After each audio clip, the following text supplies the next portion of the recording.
Form हुई थी। 26 नवंबर 1946 को कॉन्स्टिट्यूशन को अडॉप्ट कर लिया गया था।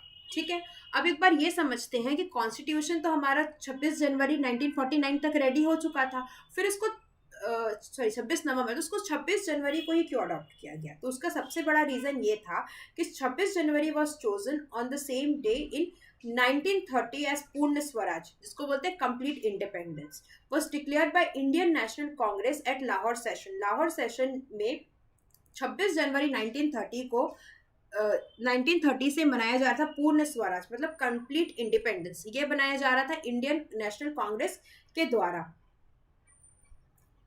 ठीक है, हमारा जो कॉन्स्टिट्यूशन था वो बन के, मतलब जो हमारी जो इंडिया है, इंडिया की गवर्नमेंट है, उन्होंने 26 नवंबर 1940 को बन गया था और कॉन्स्टिट्यूएंट असेंबली ने उसको अडॉप्ट कर लिया था। और कुछ प्रोविजन कॉन्स्टिट्यूशन के कब इन्फोर्स हुए थे, वो थे 26 नवंबर 1949।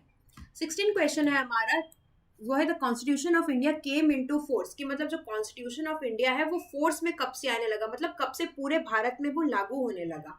तो इसका जो करेक्ट आंसर है वो है ऑप्शन ए, 26 जनवरी 1950 को। ठीक है, कॉन्स्टिट्यूशन के कुछ प्रोविजंस 26 नवंबर 1949 को लागू हो चुके थे, लेकिन जो पूरा कॉन्स्टिट्यूशन है वो 26 जनवरी 1950 से लागू हुआ था। ठीक है, अब बढ़ते हैं नेक्स्ट क्वेश्चन की तरफ। The drafting committee of the constitution took the drafting of the constitution took constitution को बनाने में कितना समय लगा?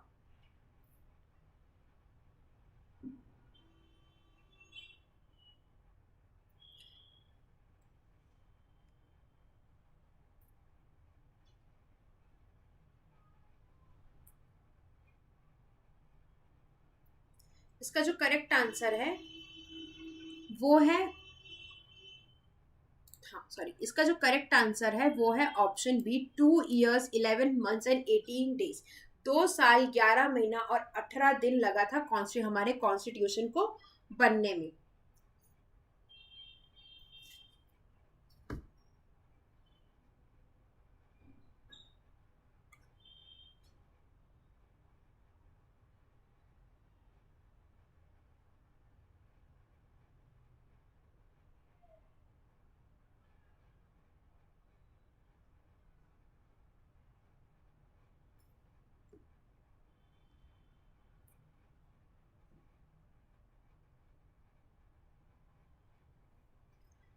The objective resolution was moved by, objective resolution किसके द्वारा आया?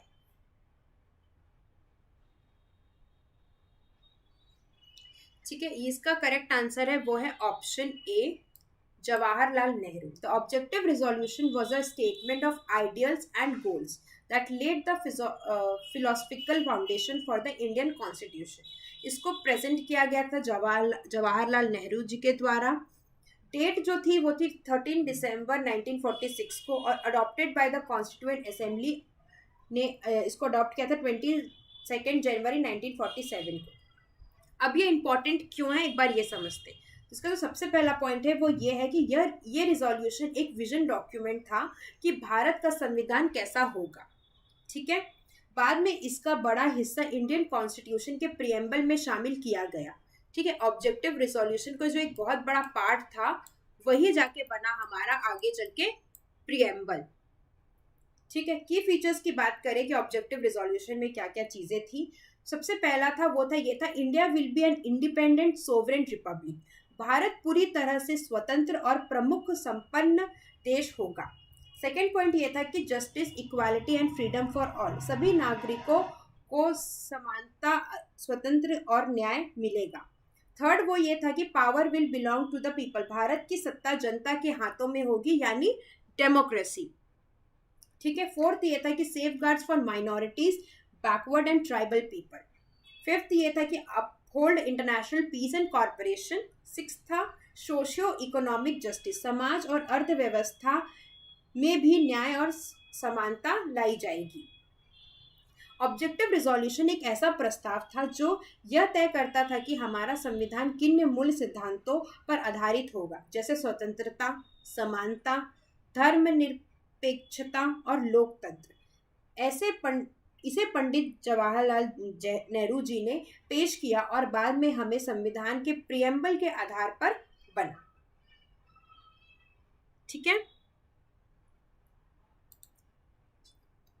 The objective resolution later became the fundamental rights, preamble, directive principles and D schedule 7।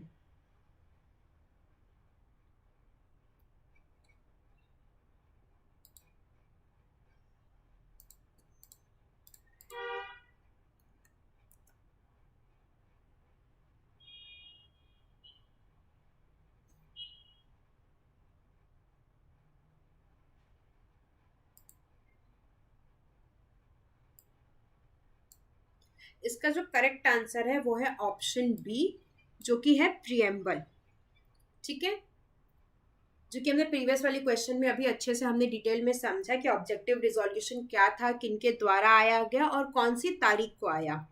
ठीक है, अब हम देखते हैं who was the first president of the constituent assembly. Constituent assembly के फर्स्ट प्रेसिडेंट कौन थे?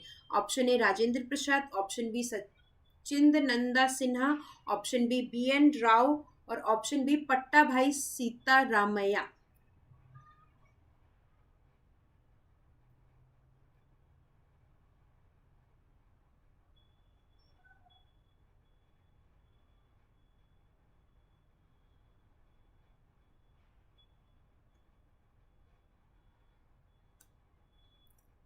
इसका जो करेक्ट आंसर है वो है ऑप्शन ए, डॉक्टर राजेंद्र प्रसाद।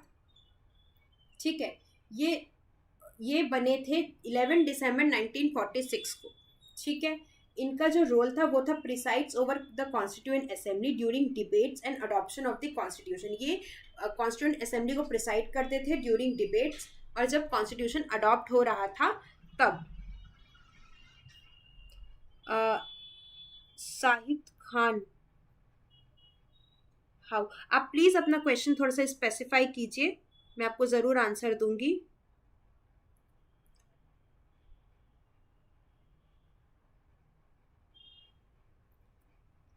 ठीक है, एडिशनल इन्फो की बात की तो टेम्पररी प्रेसिडेंट थे डॉक्टर सचिंद्र नंदा सिन्हा, जो कि 9 दिसंबर 1946 से 11 दिसंबर 1946 तक रहे, और परमानेंट प्रेसिडेंट बने doctor Rajendra Prasad.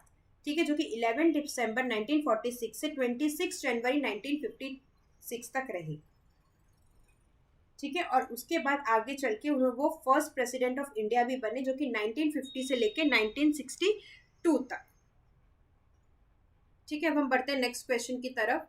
Next question है हमारा, वो है permanent president of the constituent assembly. Permanent president of the constituent assembly कौन थे? ठीक है,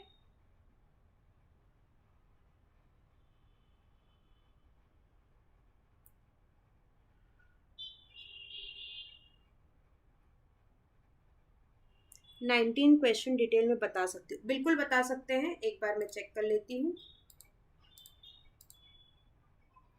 the objective resolution later became the,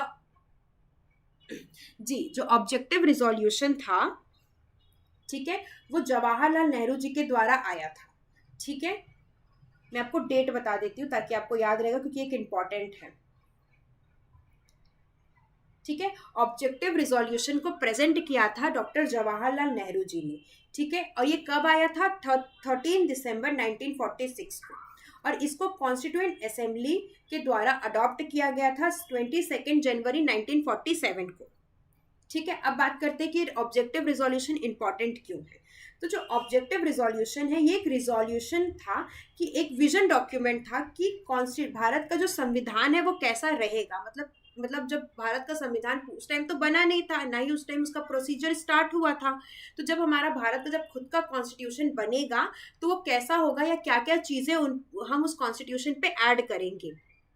ठीक है, बाद में इसका जो बड़ा हिस्सा था वो कॉन्स्टिट्यूशन में ऐड किया गया प्रियम्बल के नाम से। ठीक है, प्रियम्बल में बहुत सारी चीजें तो ऐड हुई, लेकिन जो ऑब्जेक्टिव रिजोल्यूशन था, जो पंडित जवाहरलाल नेहरू जी ने जो जो सारी चीजें ऐड की थी, उनको भी उसमें लाया गया। की फीचर्स की बात करें तो ऑब्जेक्टिव रिजोल्यूशन में क्या क्या फीचर्स थे? सबसे पहला ये था कि India will be an independent and sovereign Republic. जो इंडिया होगा वो एक आजाद सोवरेन रिपब्लिक होगा। सेकंड ये था कि justice, equality and freedom for all, इसमें जस्टिस प्रोवाइड होगा, इक्वालिटी होगा और सभी के लिए स्वतंत्रता का अधिकार होगा। ठीक है। थर्ड ये था कि power will belong to people, जो पावर है, जो सत्ता है, वो जनता के हाथ में दी जाएगी। ठीक है। फोर्थ ये था कि safeguards for minorities, backward and tribal people, जो भी सेफ गार्ड्स हैं वो माइनॉरिटीज को, ट्राइबल पीपल को और बैकवर्ड क्लासेस को दिया जाएगा। Uphold international peace and corporation, Bharat अंतरराष्ट्रीय शांति और सहयोग बनाए रखने की कोशिश करेगा। और सिक्स्थ ये था कि सोशो इकोनॉमिक जस्टिस, समाज और अर्थव्यवस्था में भी न्याय और समानता लाई जाएगी। ठीक है। मैंने इस पे already detail video making of the constitution में बनाया है, तो अगर आपको कोई डाउट हो तो आप उसमें पूछिए, और अगर आपकी फिर भी डाउट्स क्लियर नहीं होते हैं तो मैंने जो लिंक दिए हैं आप उसमें से किसी भी या तो आप व्हाट्सएप पे, टेलीग्राम पे, इंस्टाग्राम पे, कहीं पे भी आप मेरे पे से कनेक्ट कर सकते हैं, मैं आपको अच्छे से समझा दूंगी। ठीक है। हम बढ़ते हैं आगे। आई होप आपको समझ में आ गया होगा। Shahid Khan, thanks, welcome Shahid Khan. Next question है वो है permanent president of the constituent assembly. Permanent president constituent assembly के कौन थे? इसका जो करेक्ट आंसर है वो है राजेंद्र प्रसाद।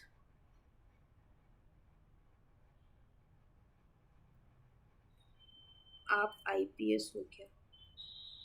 नहीं शाहिद खान, मैं भी यूपीएससी के लिए प्रिपेयर कर रही हूँ। इस साल का एग्जाम में, नेक्स्ट ईयर का जो एग्जाम है वो मैं अटेम्प्ट करने वाली हूँ। ठीक है। इसका जो करेक्ट आंसर है वो है Rajendra Prasad. Question number 22, who was the constitutional adviser of the constituent assembly? Constitutional adviser constituent assembly में कौन था?